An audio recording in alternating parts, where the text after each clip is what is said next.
And shout hallelujah. Faith lessons, pelajaran iman bagian yang kedua. Bagian yang pertama kita belajar dari Habel. Bahwa korbannya berkenan kepada Tuhan. Saya rasa perlu waktu untuk diupload di YouTube. Tapi nanti bisa diikuti, pasti akan dimasukkan di YouTube bagi yang ketinggalan. Tapi yang kedua kita belajar dari seorang yang bernama Henoch. Jadi yang lagi mengandung dan kebetulan babynya pria, boleh dipikirkan namanya Henoch. Karena Henoch ini gak nyusahin. Gereja gak sibuk dengan penghiburan, penguburan. Dia diangkat sama Tuhan. Irit biaya kubur. Yuk baca dulu ayatnya, ini saya gak ngarang. Ibrani 11 ayat 5. Dan pelajaran kita bisa belajar dari Henoch adalah sebuah hidup yang berkenan. Jadi kalau pengen jadi orang yang beriman atau kita menyatakan diri orang beriman, kita bisa cek apakah hidup kita berkenan atau tidak kepada Tuhan. Karena iman, Henoch terangkat, benar kan? Jadi nggak ada kebaktian penghiburan, tutup peti, nggak ada. Supaya ia tidak mengalami kematian dan ia tidak ditemukan karena Allah telah mengangkatnya. Sebab sebelum ia terangkat, ia memperoleh kesaksian bahwa ia berkenan kepada Allah. Kejadian 5 ayat 24, kita lihat di awalnya. Dan Henoch hidup bergaul dengan Allah. Henoch hidup bergaul dengan Allah, lalu ia tidak ada lagi. Henoch kemana ya? Enggak ada. Sebab ia telah diangkat oleh Allah. Khusus untuk Pastor Hendy dan Vanda, kalau Henoch gak pulang tetap harus ditelepon. Ini Henoch yang di Alkitab. Bicara tentang berkenan, bergaul. Saya punya beberapa perenungan. Kita harus bergaul dulu sama seseorang, baru tahu apa yang orang itu senang. Gampang, pergi aja bareng. Liburan, langsung ketahuan. Dia sukanya makan apa. Dia sukanya pergi kemana. Dia suka bangun jam berapa. Ada yang pagi udah hilang dari hotel. Ada yang siang kita pikir dia dalam keadaan gawat. Tok. Kenapa sih bangun jam 12. Jadi pergi bareng tuh ketahuan semuanya. Sampai baunya kita tahu.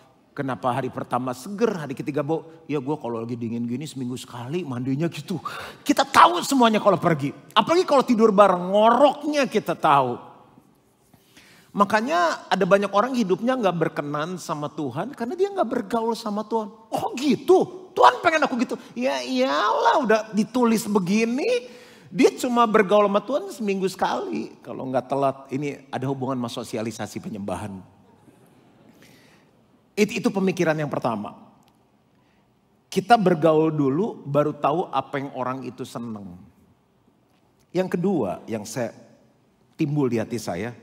Banyak kita mengaku beriman tapi konsepnya adalah gini. Apa yang menyenangkan kita dan bukan apa yang menyenangkan Tuhan. Bergaul sih. Minggu hadir. PPW sebelum IG live nyala gue udah live. Sel hadir, saya ada di 3 sel. Itu too much. 3 sel saya sampai ditolak kan cuma boleh 1 Pak. Pokoknya bergaul sekali. Tapi konsepnya salah. Saya ikut Tuhan, dia bisa bikin saya seneng kayak gimana. Salah om. Beriman itu bagaimana hidup kita menyenangkan Tuhan.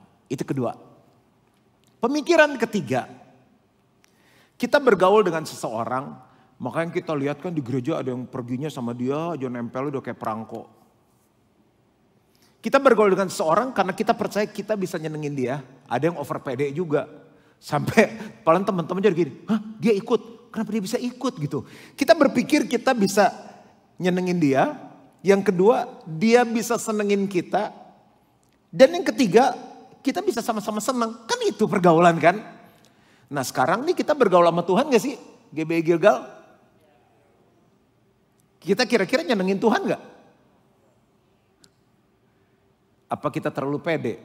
Kira-kira selama ini Tuhan bikin kita senang nggak? Iyalah bangun pagi terang ada matahari aja kan ada vitamin D. Itu salah satu penangkal COVID kan.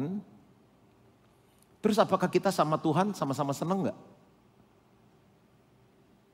Kalau sama-sama senang suka ketemuannya lama nggak? Lama lah, masa kalau senang sama orang gini.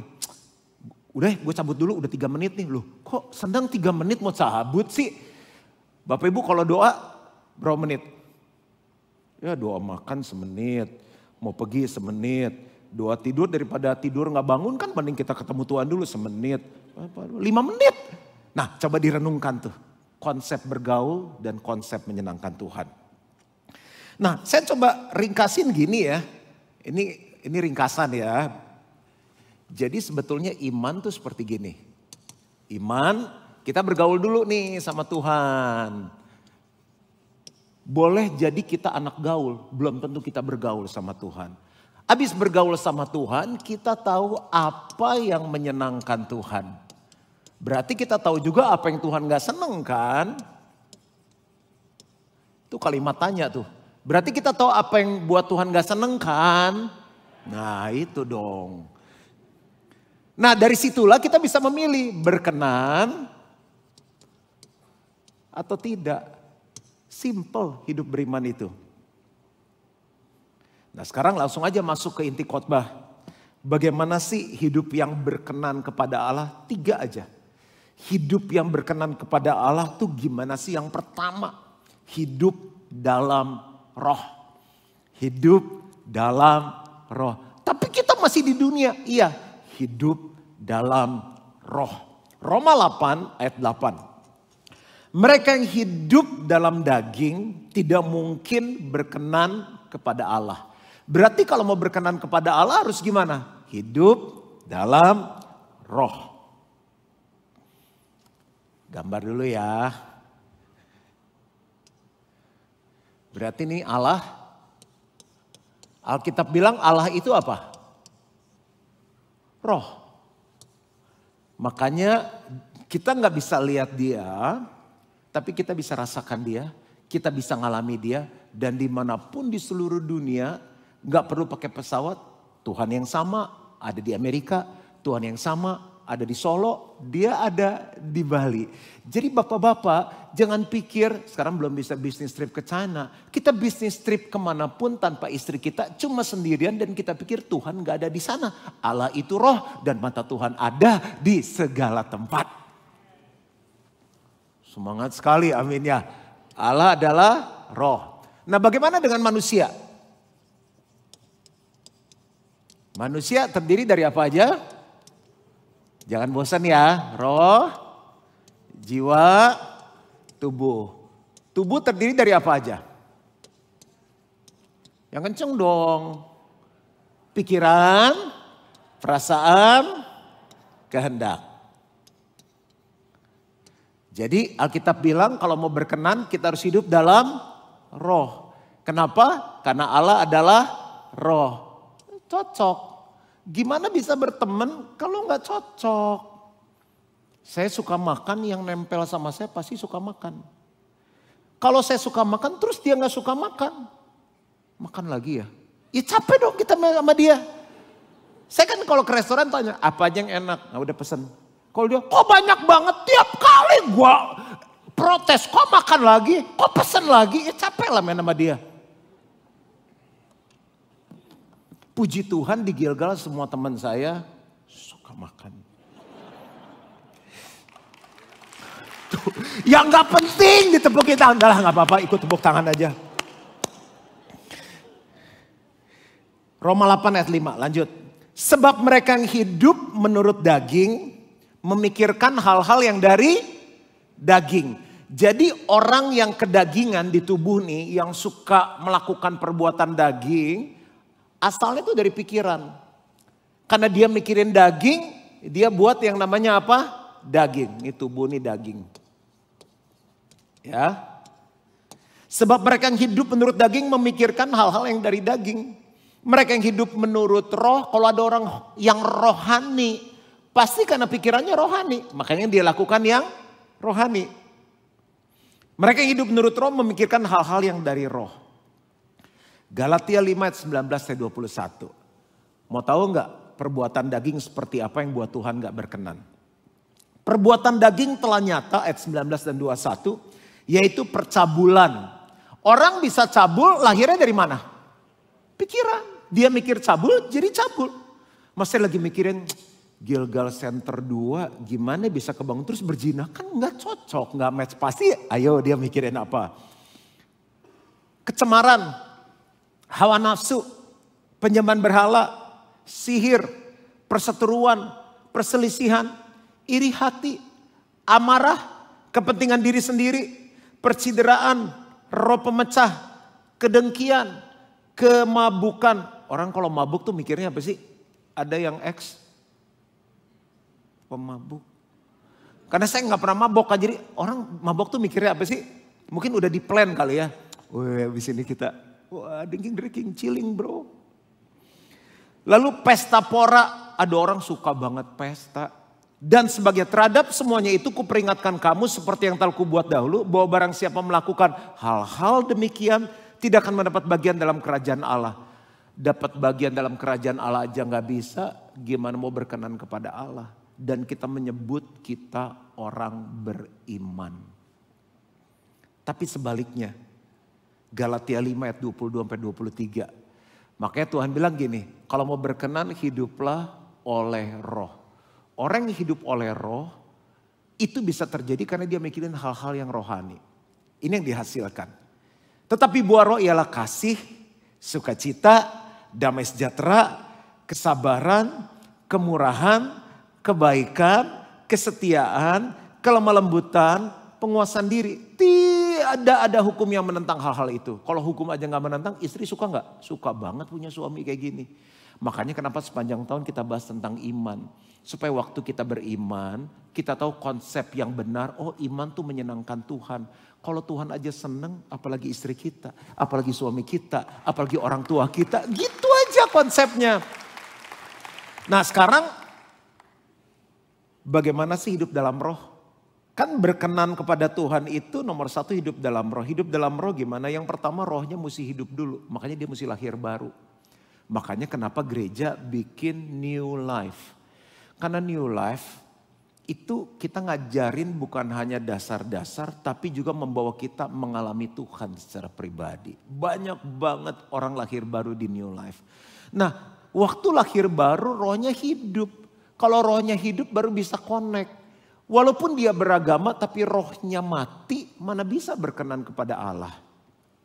Lahir baru punya pengertian percaya sungguh-sungguh, bertobat sungguh-sungguh. Waktu dia percaya baru dia bisa connect sama Tuhan. Yang kedua dibaptis oleh Roh Kudus. Di New Life juga. Dibaptis Roh Kudus tuh kita menerima kuasa. Saya senang banget anak saya pertama kali kemarin ikut New Life. Carissa, jadi di dalam kamu sekarang ada apa? Ada kuasa. Wow keren banget, seneng banget. Dibaptis Roh Kudus, dia punya kuasa untuk hidup benar. Berhenti buat dosa. Perbuatan daging bisa berhenti gak? Yang tadi kita belajar.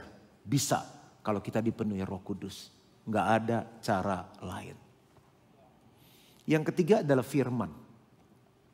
Kalau kita mau berkenan kepada Tuhan, kan harus hidup dalam roh. Firman Tuhan adalah roh, adalah Allah sendiri. Waktu kita baca firman, simple. Yang saya praktekkan, ambil satu dan lakukan. Itu udah hidup dalam roh. Hidup dalam roh tuh bukan yang di kepalanya ada bunderan, terus keluar sayap, terus gak napak tanah. Enggak gitu. Kita hari ini kan ini pendeta khotbah panjang banget kan, setengah jam. Ambil satu aja, lakukan.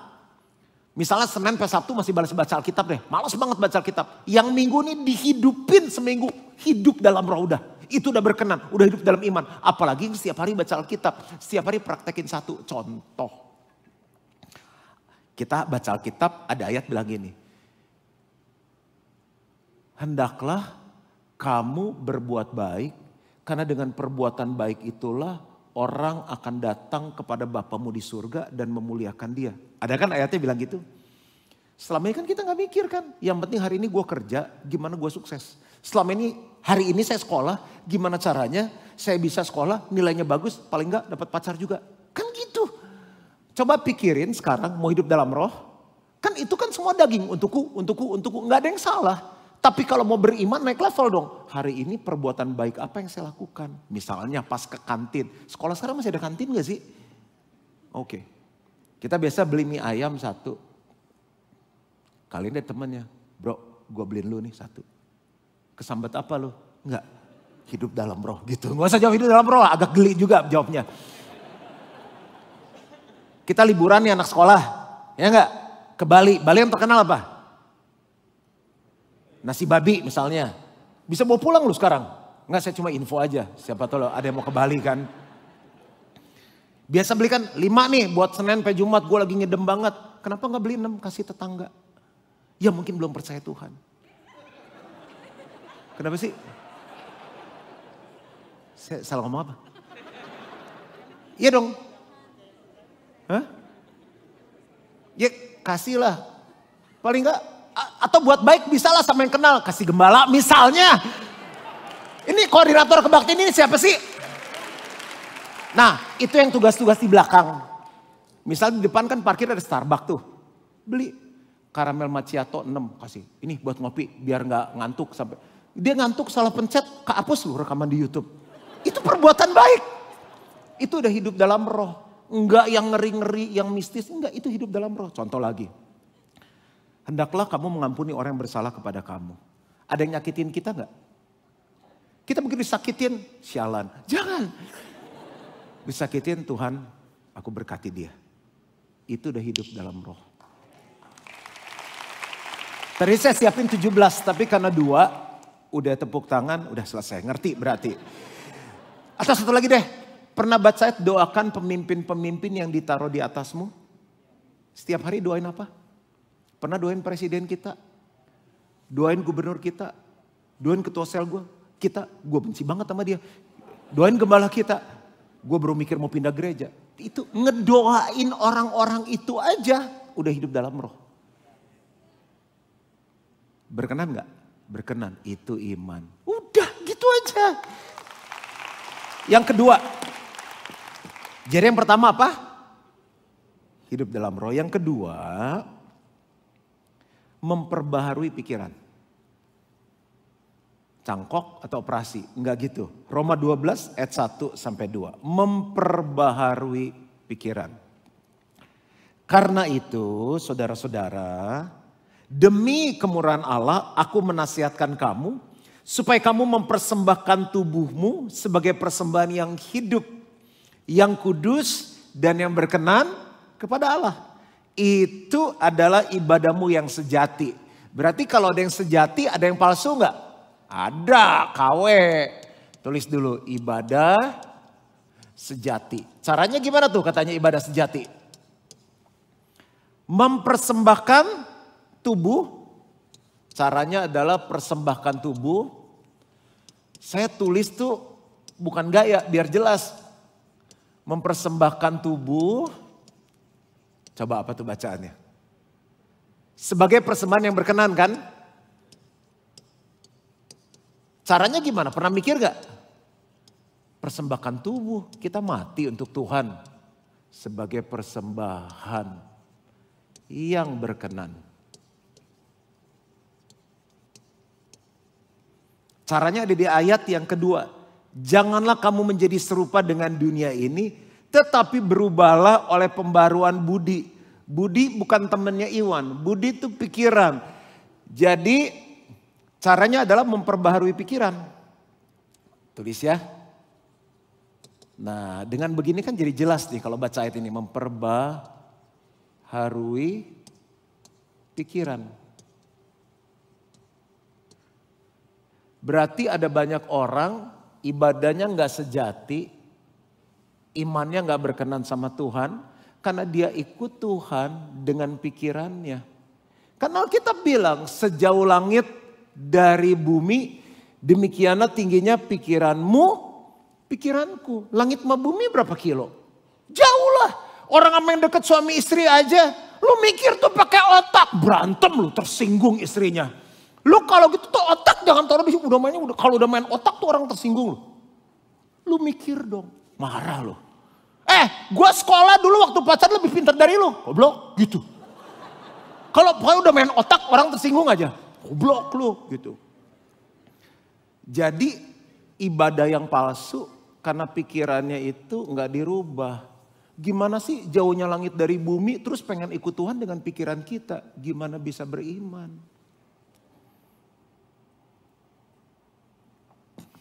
Memperbaharui pikiran. Saya kasih contoh ya.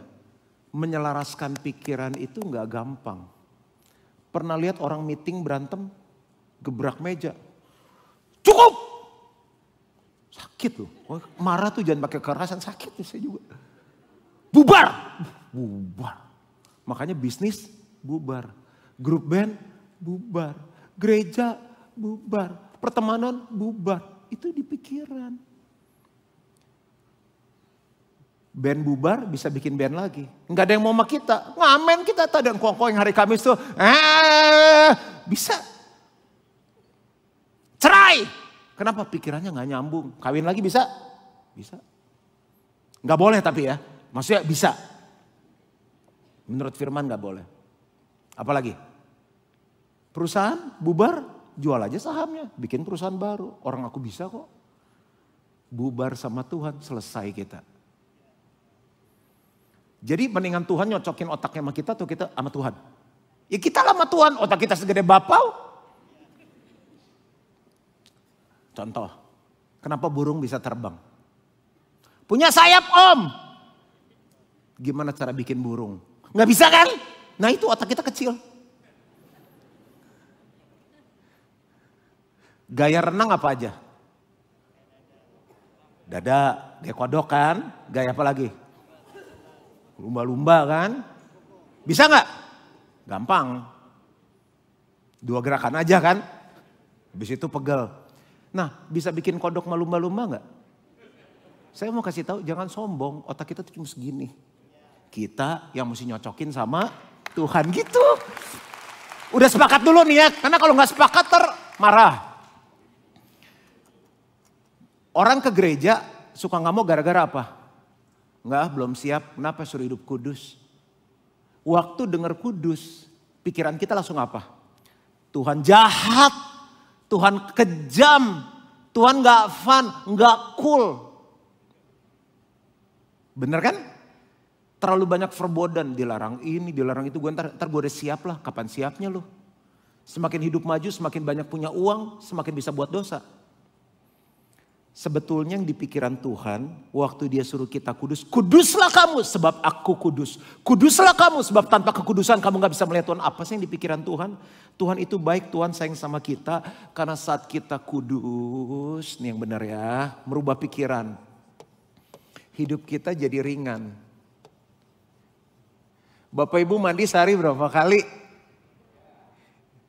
3.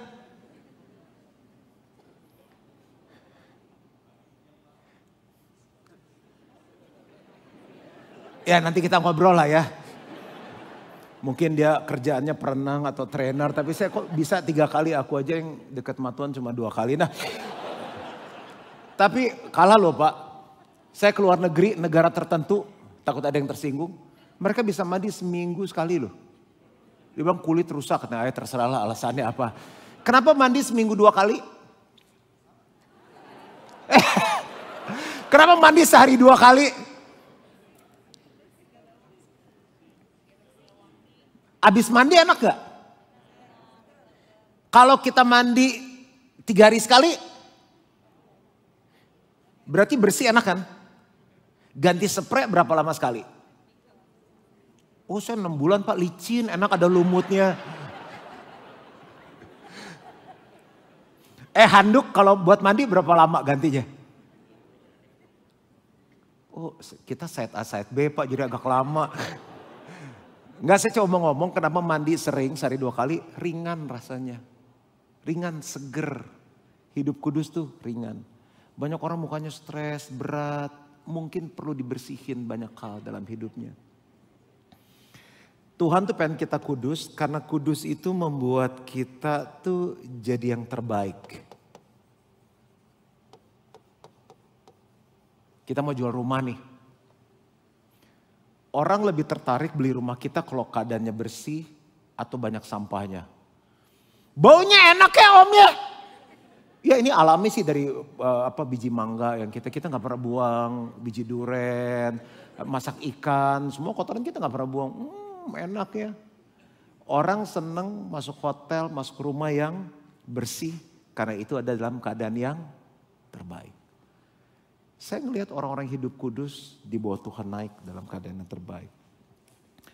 Tuhan mau kita kudus. Kudus itu arti katanya apa sih yang lain? Murni. Ada yang namanya murni? Berbahagialah. Karena hidup kita jadi bernilai. Ada kata yang lain, suci. Keren. Bu, kalau mau dikasih emas sama bapak-bapak, pengen emas murni atau emas parto? Murnilah, 24 karat. Lebih mahal kaldu murni atau kaldu buatan? Yang habis makan ini, agak berat ya di sini ya. Kok aus terus? Susu murni atau susu buatan? Udah deh, yang sehari-hari. Jeruk murni atau jeruk yang ada di udus? Jeruk murni dong. Lebih mahal nggak? Lebih mahal. Tapi kita selalu nanggepnya gini, kudus, nggak cool, nggak keren. Tuhan jahat, bohong aja nggak boleh. Mana bisa bisnis nggak bohong? Bisa nggak bisnis nggak bohong? Bisa, kalau pikirannya berubah. Itu aja. Itu satu contoh ya. Satu contoh lagi ya. Di restoran nih. Kan ada yang makan, ya dong. Ada yang melayani kan. Menurut Bapak Ibu yang besar yang mana? Yang makan dong. Kalau dia nggak suka ya begini. Siapa yang punya? Mana manajernya? Keren banget. Saya beli nih restoran. Wah itu udah kaya sekali tuh. Dia kesel kan makanan lama. Kok sih itu datang telat lebih datang makanannya lebih dulu. Sekali saya beli nih restoran.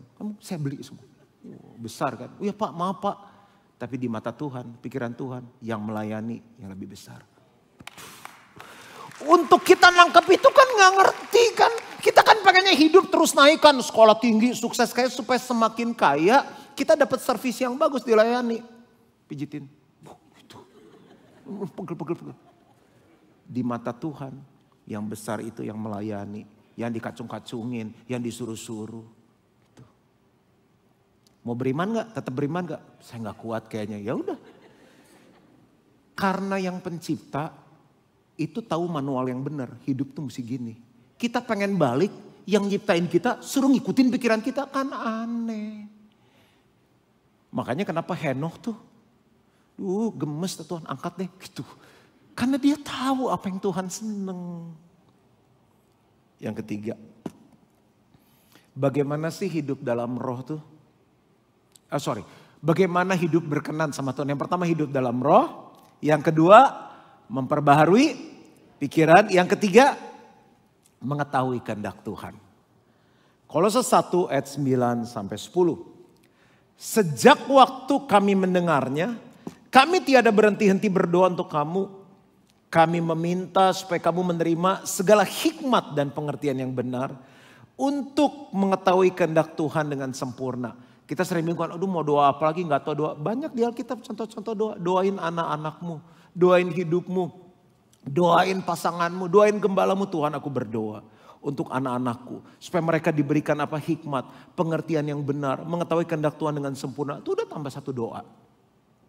Ayat 10. Sehingga hidupmu layak di hadapannya serta berkenan kepadanya dalam segala. Ada kata berkenan lagi. Itu orang beriman. Dan kamu memberi buah dalam segala pekerjaan yang baik. Dan bertumbuh dalam pengetahuan yang benar. Saya akan tutup dengan ini. Jadi apa bedanya poin nomor 2 dan nomor 3? Kalau nomor 2 menyelaraskan pikiran. Dari pikiran cara dunia ke pikirannya Tuhan. Udah bagus. Tapi yang lebih dalam lagi adalah setelah pikirannya benar. Baru kita cari tahu kehendak Tuhan untuk kita tuh apa. Nah bagaimana caranya kita tahu orang itu mencari kehendak Tuhan. Ada 2 di sini tandanya. Ini menjadi poin saya yang terakhir. Dikatakan apa? supaya kamu memberi buah dalam segala pekerjaan yang baik. Orang yang beriman, mau dia ibu rumah tangga, mau dia pendeta, mau dia pengusaha, mau dia karyawan, pasti memberi buah dalam segala hal. Jadi ciri orang hidup dalam kehendak Tuhan, orang itu beriman. Yang pertama adalah apa? Memberi buah. Yang paling nyata yang saya lihat dalam kehidupan jemaat, kehidupan saya, orang-orang yang beriman adalah buah roh dulu. Kasih, sukacita, damai sejahtera, bla bla bla. Lalu setelah buah roh itu keluar, saya lihat karakternya terbentuk, buah karakter. Nah, karena buah roh dan karakternya yang terbentuk, yang saya melihat adalah dia bisa menghasilkan buah karya yang terbaik dalam hidupnya. Karena dimanapun dia berada, dia jadi orang yang diinginkan, orang yang menyenangkan. Jodoh pun datang dalam hidupnya. Orang pengen bisnis sama dia, orang berbuah kok. Dan yang buah yang terakhir baru jiwa-jiwa. Orang-orang kan lebih percaya apa yang mereka lihat daripada apa yang kita ngomong. Lu ngomong deh bebusa, lu maboknya juga bareng gua kan. Kerjaan kayak gitu, telat terus, batas waktu telat, gak perform dikasih gol. Ciri orang beriman, hidupnya berkenan, cari kehendak Tuhan, dan Alkitab bilang dia menghasilkan buah dalam segala hal loh. Dan yang kedua, dia bertumbuh dalam pengetahuan yang benar tentang anak Allah. Berarti ada pengetahuan yang setengah benar. Mengenal Allah setengah-setengah, hasilnya setengah-setengah. Ada pengenalan yang salah tentang Allah. Yang kedua adalah pengetahuan yang benar. Saya akan kasih 2 contoh dan saya selesai. Pengetahuan tuh penting banget loh. Penting banget. Anak saya bisa lahir dengan selamat. Kalau enggak mati di kandungan. Karena istri saya baca punya pengetahuan. Kalau enggak dokter bisa miss. Semua bayi gitu. Kalau hari itu ternyata istri saya preeklamsia. Kalau enggak dilahirkan selesai anak saya. Dilahirkan dalam usia berat 1,2 kilo enggak nyampe 7 bulan. Di NICU tuh 1 bulan lebih. 2 contoh. Diet yang benar. Saya perlu waktu, ini saya umur 49 tahun, terus belajar diet yang benar kayak gimana. Jadi gak latah, gak makan nasi, pingsan naik sepeda. Karena gak ada carbo loading. Oh ternyata, ini kesimpulan saya ya. Saya gak tahu nih kalau ada yang lebih pintar dari saya ya. Ternyata kita harus bisa ngitung kalori yang kita masukkan sama yang kita keluar. Yang kedua, hormon saya, tubuh saya tuh, ada pria kan ditulis 2400 kalori, kita jadi samain. Mie ayam berapa? 600, berarti bisa 4 mangkok ya, 4 mie ayam. 4 mie ayam sama 4 salad kan beda, 4 mangkok salad, pakai mangkok sih dua-duanya. Oh kalau saya, untuk saya maintain saya harus di 1500. Salah Pak, itu saya. Yang ketiga, kenapa saya masih miss dalam banyak hal? Karena tidur saya parah, 4 jam, 5 jam. Saya harusnya tidur 6 jam minimum, 8 jam bagus. Tidur mempengaruhi berat badan. 49 tahun baru ngerti banyak hal kayak gini. 4. Yang membuat saya cepat gemuk, kelemahan saya di gula. Ada orang kan sampai misalnya gula batu digigitin tetap kurus. Kalau saya gak bisa, jadi sekarang tiramisu enak. Biasa 1, bisa nambah 2, sekarang 2 sendok. Yang penting makan udah. Sedih gak? Sedih. Tapi itu pengetahuan saya yang benar tentang tubuh saya. Makanya hasil dokter saya nih berapa kali hasil darah, dokternya bilang gulanya bagus banget. Misalnya batasnya misalnya 60, saya dibawa. Ini pasti gak makan manis, makan, penting dikit. Makan 2 sendok udah. Oh kelemahan saya di bakmi, berarti saya avoid mie. Saya lihat Indomie aja bisa ngecas, enggak boleh ngomong merek, mie instan aja bisa ngecas loh. Pakai telur ceplok, kasih caisin, kasih kornet, dikit cabai rawit. Surga 5 meter. Tapi aku tahu aku gak bisa. Sedih banget. Telur rebus putih 7. Malam ringan-ringannya salad, ikan di grill, udah selesai. Maintain. Butuh waktu loh untuk mengenal yang benar. Nah hubungan dengan Tuhan. Jangan suka so tahu jadi orang Kristen. Ngomongin sama ketua saya, gue udah tahu. Gue keluar dari rahim ibu udah Kristen. Waktu lahir aja aku, shalom dok. Udah sombongnya sombong banget tuh orang Kristen. Pengen digigit. Saya sih gampang, pengen tahu tuh Kristen bener, lihat aja buahnya. Serah lu mau khotbah kayak mimpin pujian, lihat aja buahnya. Itu menandakan pengetahuan yang benar tentang anak Allah. Nih, satu. Kan dulu saya suka khawatir, takut. Saya gak bisa ngerti konsep Bapak dengan benar sampai Carissa lahir. Dulu tahu Bapak baik. Begitu dia lahir, bang! Pengetahuan tuh tiba-tiba nambah. Gak mungkin saya celakain dia. Gak mungkin waktu dia sakit saya gini. Rasain lo. Gak mungkin. Walaupun dia sakit karena nakalnya dia. Sebisa mungkin saya tolong dia. Saya gak mungkin buat dia stres. Mau makan apa, sekolah di mana, bayar pakai apa. Begitu saya ngalami, saya bilang gini. Kalau Bapak di dunia yang jahat aja tahu memberi yang terbaik. Apalagi Bapak yang di surga. Ternyata di sini saya belajar iman saya belum sempurna. Walaupun saya ngajar, saya terus belajar sampai saya sempurna. Tuhan memberkati. Yuk bangkit diri sama-sama.